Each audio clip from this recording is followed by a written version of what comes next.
écrit ultérieurement. Très bien. Donc nous continuons. On va peut-être poursuivre sur le commerce extérieur. Joël Giraud. Merci Monsieur le Président, Madame la Présidente, Monsieur le Président, Mesdames les ministres, chers collègues. Au début du quinquennat, l'objectif fixé en matière de commerce extérieur par le Premier ministre était extrêmement ambitieux puisqu'il s'agissait rien de moins que le retour à l'équilibre en 2017 de nos échanges commerciaux hors énergie.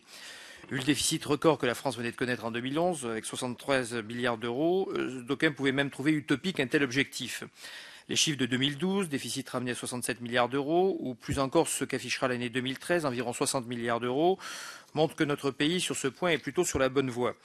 Il faudrait toutefois que l'amélioration s'amplifie nettement pour que l'objectif puisse être atteint, car notre commerce extérieur n'est pas redevenu subitement florissant.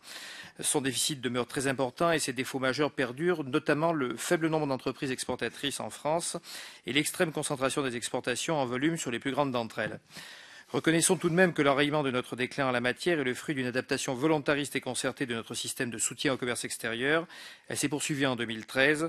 Au rôle de pilote dévolu aux régions, réajustement des missions du BIFrance, l'opérateur plus particulièrement chargé de l'aide à l'exportation, notamment en fonction du volet international de la Banque publique d'investissement, évaluation plus qualitative que quantitative de l'efficacité des activités de l'opérateur, etc. Pour ma part, je considère qu'il est souhaitable qu'UbiFrance privilégie le ciblage et la personnalisation plutôt que le saupoudrage des aides en direction de trop d'entreprises. La réflexion doit porter sur la manière de mettre le maximum de moyens là où il y a des opportunités qui sont les plus fortes. Cette rénovation du système d'aide pourrait connaître une nouvelle étape importante en 2014 si le rapprochement entre UbiFrance et l'Agence française pour les investissements internationaux était concrétisé.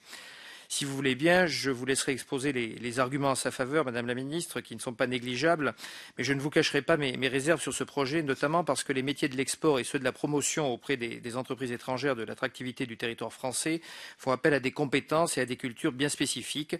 Mutualiser un certain nombre d'activités des deux agences me semble bénéfique. Fusionner les deux entités est plus risqué. De très nombreuses réformes ont déjà impacté ces dernières années le réseau international de Bercy. Une réforme de plus ne pourrait-elle pas être une réforme de trop ? Or, adopter la bonne stratégie est d'autant plus nécessaire que les crédits prévus pour 2014 sont plus encore que l'année dernière soumis à la rigueur que la situation de notre économie impose. Les crédits UbiFrance et AF2I baissent environ de 5%.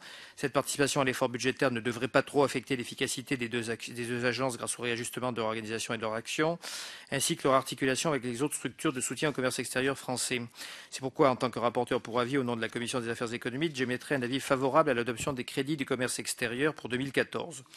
Je souhaiterais cependant vous demander de préciser à la représentation nationale votre position sur certaines questions.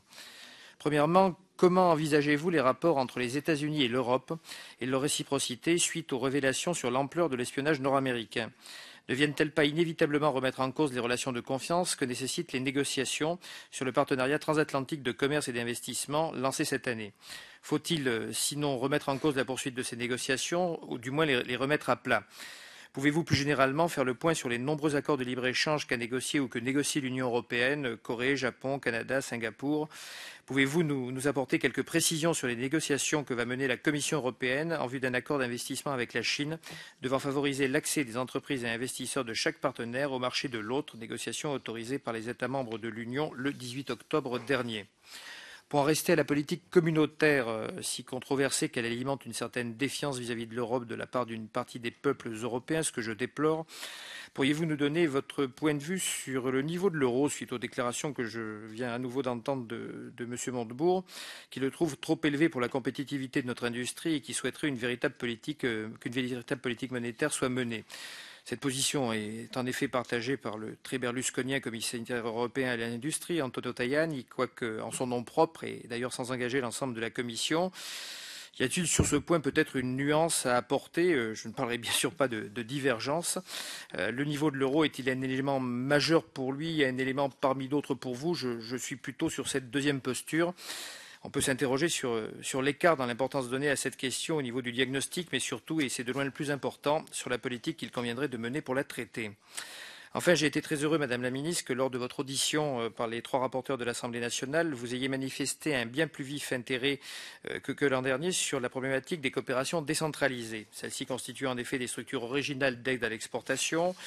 Je vous avais donné à ce titre l'exemple d'une coopération décentralisée entre le massif des Alpes et le Sichuan qui a rapporté en 3 ans 30 millions d'euros à des entreprises françaises au travers d'un cluster, ce qui démontre que l'alliance, le regroupement d'entreprises sur une niche copée décentralisée portée par 2 régions et l'État et un consulat général peut être tout à fait efficace. Pourriez-vous nous confirmer que leur développement est encouragé par le gouvernement et comment? Et question subsidiaire, bien plus que sur UbiFrance, les coopérations décentralisées prennent appui sur le réseau de correspondants de la diplomatie économique. Qu'en est-il de l'avenir de ceux-ci? Leur nombre se réduit un peu comme peau de chagrin et vous comprendrez nos inquiétudes à ce sujet. Je vous remercie. Merci, cher